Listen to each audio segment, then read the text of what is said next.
Third approach, keep subheading. Objects created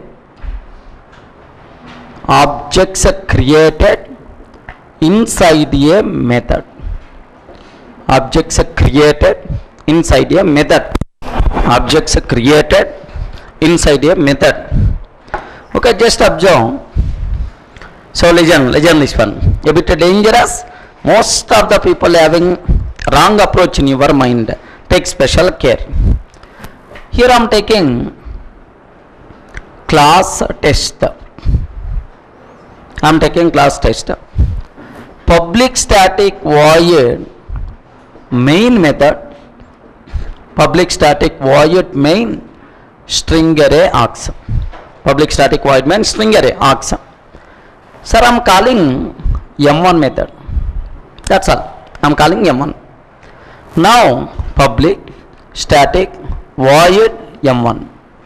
Public static void M1. Within the M1 method, I am taking student S1 is equal to new student. Student S2 is equal to new student. Student S1 is equal to new student. Student S2 is equal to new student. Now my question is, after completing M1 method, how many objects eligible for garbage collection? Ayo, how many objects eligible for garbage collection? No object or two objects. Okay, no object, because we are not assigning with null. We are not assigning with null, and we are not performing reassignment. Are you getting? We are not assigning with null, and we are not performing reassignment. That's why no object eligible for garbage collection. Correct or not? Okay, this say, make sure most of the people are going to feel like that. Okay, after completing M1, two objects eligible for GC. Two objects eligible for GC. After completing M1, how many objects eligible for GC? Both. Two objects eligible for GC. Why? How these objects are eligible? Simple. Observe this one. Student S1 is equal to new student. Student S2 is equal to new student. Sir, S1 object created, S2 object created. Sir, what S1 and S2? S1 and S2 are local variables of M1. Correct or not?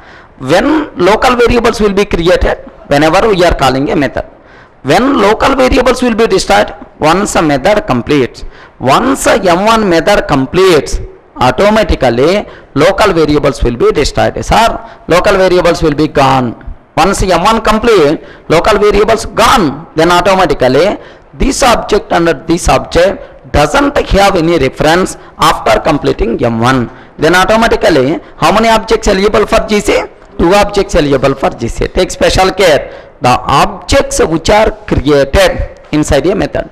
The objects which are created inside a method are by default eligible for garbage collection. Okay, this is once a method completes, because these are local variable. Once a local method complete, local variables will be gone. Then these two objects not having any reference. That's why the objects which are created inside a method are by default eligible for GC once a method completes. Is it clear for all of? Next one, example 2.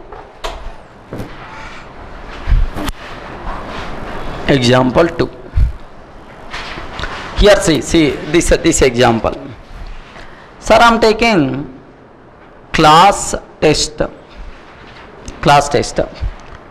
Public static void main string array args. Main method string array args. Within that I am taking student S is equal to M1 method. Student S is equal to M1 method, right? M1. So public static. Sir, can you tell what is the return type of M1? Return type of M1 is the student, because we are assigning with the student reference variable. Compulsory The return type should be student. Okay, return type of M1 is the student. Now I am taking M1 method. Within the M1, let me take student S1 is equal to new student. Student S1 is equal to new student. Student S2 is equal to new student. I created two student objects. Return S1. Return S1. Now my question is, at this point of time, sir, at this point of time, how many objects eligible for GC? At this point of time, how many objects eligible for GC? One object or two objects? Yes, make sure. Listen, we created two objects. Sir, S1 we created, S2 we created, and return S1. Sir, whenever we are calling M1 method returns S1 object. For that return object, I am providing reference variable. Now, a new reference variable came. Okay, yes. For S1 object, return S1, for S1 object, a new reference variable came. Now, after completing M1 method, automatically this S1 will be gone and S2 will be gone. Okay, but still we can access this object by using yes or not. Yes, that's why this object not eligible for GC, but this object by default eligible for GC. That's why how many objects eligible for GC here? One object or two object? One object eligible for GC. One object eligible for GC. Even though S1 and S2 both objects created inside a method, but you returned an object, and for that returned object we are providing a new reference variable. By using this new reference variable, we can access S1 object. That's why this object not eligible for GC. Is it clear for all of you? Okay, this. Now let me make a small change for this program. A small change for this program. You have to decide. Here see, I am taking class test. Okay, public static void main method string array args. Class test public static void main string array args. Now student, here just have a look. Sir, I am taking M1 method. I am taking M1 method, but public static return type of M1 is a student only. M1 return type of M1 is a student. Next, student S1 is equal to new student. Student S2 is equal to new student. Same code. S2 is equal to new student. Return S1. Return S1. Have you observed here? Can you tell either code will compile or not?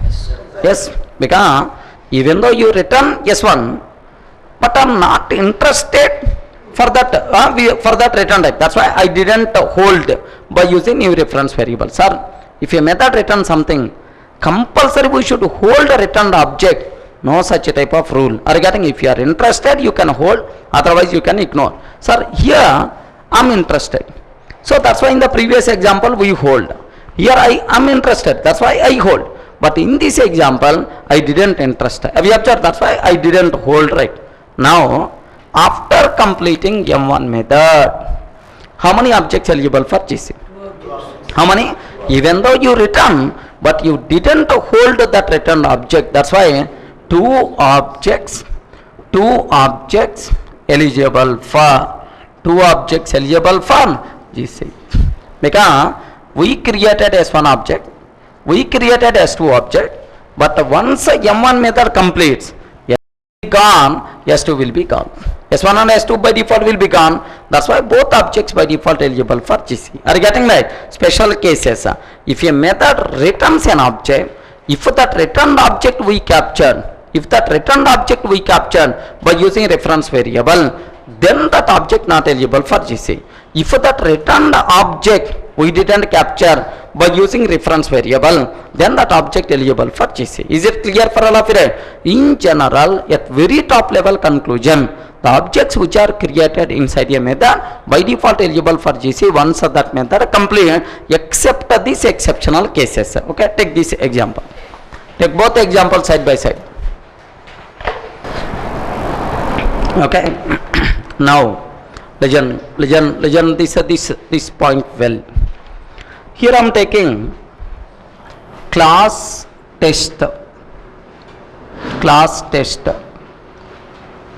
Here there is one static variable I am taking.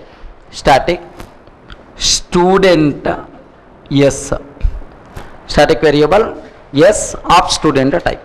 Static variable within the class anywhere you can access. Now public static void main method string array args.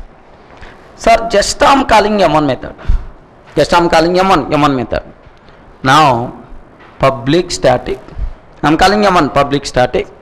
So void M1 method, public static void M1. Yes is equal to, yes is equal to, here I am taking new, yes is equal to new student.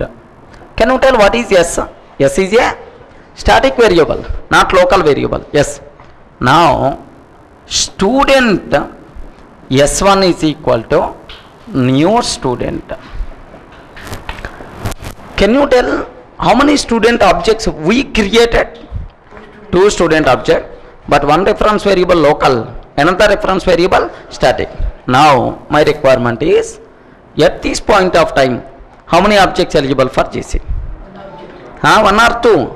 One object, because one object eligible for GC. One object eligible for GC. What is the reason for that? The reason is see, sir, S is pointing to this object. S1 is a pointing to this object. S1. After completing M1 method, sir, M1 method completes. After completing M1 method, now local variable will be gone. Correct or not? Local variable will be gone.